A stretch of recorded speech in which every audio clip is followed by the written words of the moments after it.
Hi there, welcome to my channel. My name is Nomna, and this is Conversations with Nomna, where we talk about self-love, passion living, and legacy building. Today, I'm about to do the Remember Who You Are card reading of the day.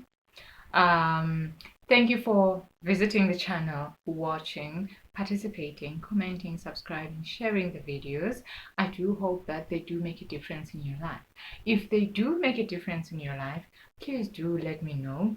And if you have any suggestions on what you'd like me to talk about in the channel, drop me a mail. The details are in the description box below. Okay, so let's get shuffling. Okay, so I've pulled out the other cards that we have covered already so that they do not come up in the shuffle. The intention is to actually be able to talk about all these cards that are in the Remember Who You Are card deck. The deck is based on the Being Me Patient journal, the themes that are covered in the journal.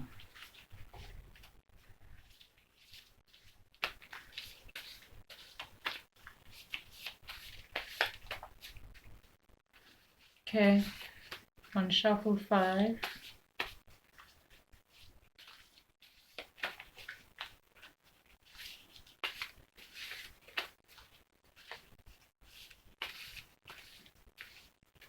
Okay, 5, sharp.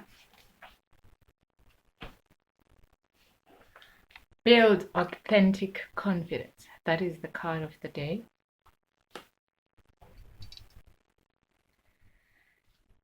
I'm starting to believe that these cards tend to read on my energies, I promise you, because every time I think of something, when I do the shuffle, I usually don't look at the cards. I try and just do it without really looking. But the card that comes up is the card that I've been thinking about, or the topic I've been thinking about. In this particular instance, I was thinking about authenticity and about confidence. All right, remember who you are, build authentic confidence. What is authentic confidence? Well, I would like to say authentic confidence is a combination of authenticity and confidence in your authentic self, right? Authenticity being your realist self, the person that you are naturally without being influenced by the environment, or without, what we don't realize in life is that we tend to play roles. We tend to be actors in our lives. When you're at work, you're expected to be this person, behave in a certain way, and that becomes your identity at work. When you're at church, when you're with your family, when you're with your friends, those are all roles that we take on societally because they're required of us in order for us to fit in to the environment in which we are in. So now when we're talking about authenticity, we're talking about the realist, untainted self, the self that is unconscious, the self that comes up when you're not being an actor, the self that you automatically by default become when you're not being prompted to become a certain person. If I were to make an example, right, of authenticity, the example that comes to mind is when you're at school. Okay, actually, now I'll make an example with what I was thinking to myself during the day when I was thinking about authenticity. I grew up in my current town. That's where I am now. I moved back to my hometown in 2020. I grew up here. My family is quite prominent from both sides, so we are quite well known in the area. I would safely say that growing up, I was a shy kid.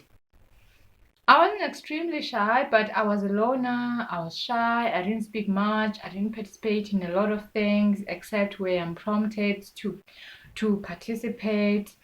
I I was the black sheep of the family, if you may call it that. And what surprised me the most was the fact that the minute I moved away, the first time I moved away was when I went to boarding school. Then my personality started showing up, I started getting into trouble for things like having too much fun and being rebellious in my ways of doing, you know. And then I moved on to tertiary in the beachy Durban.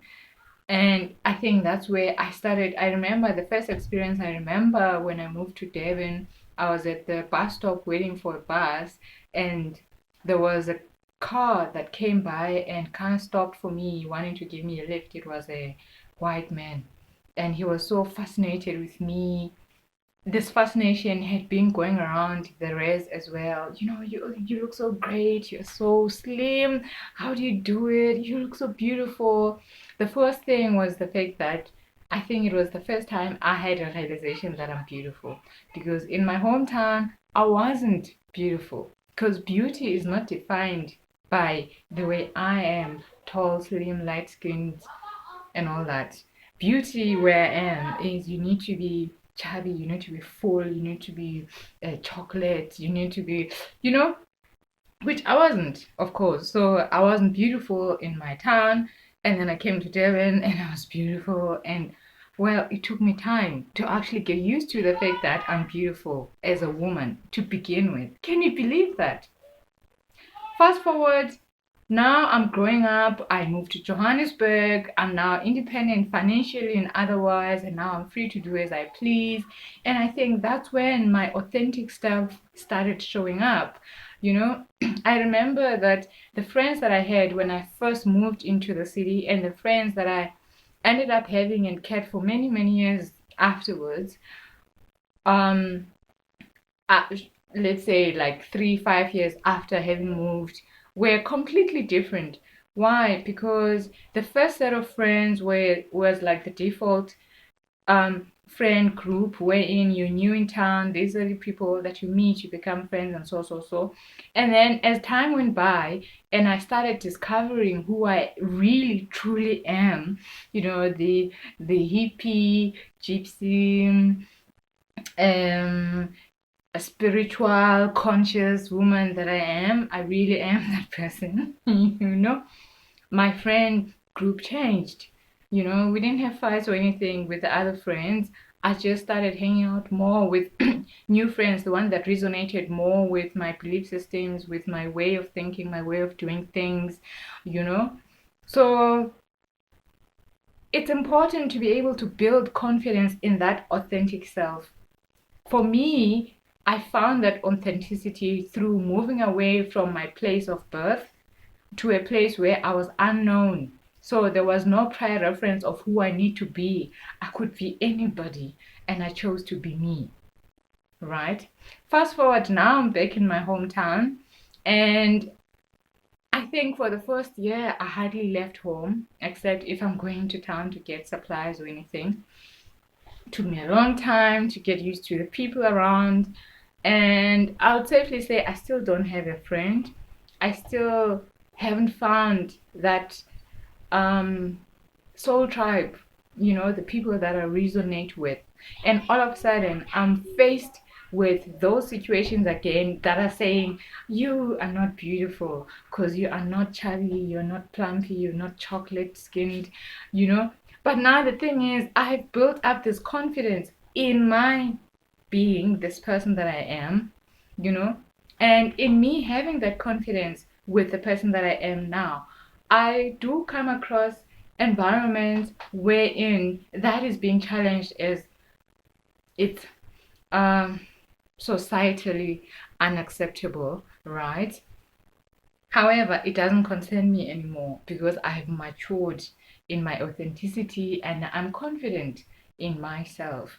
So I guess as this card comes up, I'd like to encourage you to build that confidence in yourself. When I think back, if I had not left town, if I'd lived here my whole life, I probably would have never really realized who I am, because I would have been compelled to comply with the societal expectations of who I ought to be, right? Sometimes the environment can force us into um, that corner where you can't be your authentic self. However, I'd like to encourage you now to going out there and explore who are you really when you're not being the person that you're being dictated to. Would you be this person? This is how you need to be. This is, when you're just being yourself, your realist, authentic self that is not trying to please other people. Who are you? Do you know that person? Have you met her? Do you love her? You know, do you think she is dope? You know, it's good to be confident because confidence is the primary ingredient for success. If you're confident, chances are you will approach any situation or any task or any action with a vigor that will propel it into a success. Don't play on your confidence, build on it. And if you want to really succeed, you have to be authentic. You have to be real to you. Forget about who other people want you to be, who you need to be. You need to be yourself and be confident in that. Because you are wonderfully made in God's image. You are great. You are unique. You have a unique blend of skills and talents that make you shine. The way you do things is not like other people, and it shouldn't be because it's you, and that is enough. All right, if you resonate with this message and you feel that you'd like to share with your friends, colleagues, please do so. Subscribe to my channel. If you'd like to donate in order to grow the channel, there's a buy me a coffee link in the description box below. You can donate as little as $5. And also, if you'd like to order your copy of the Being Me Patient Journal, please go ahead and send me an email and pre-order. Thank you very much. Have a lovely day, evening, afternoon, whenever you're watching this, my lovelies.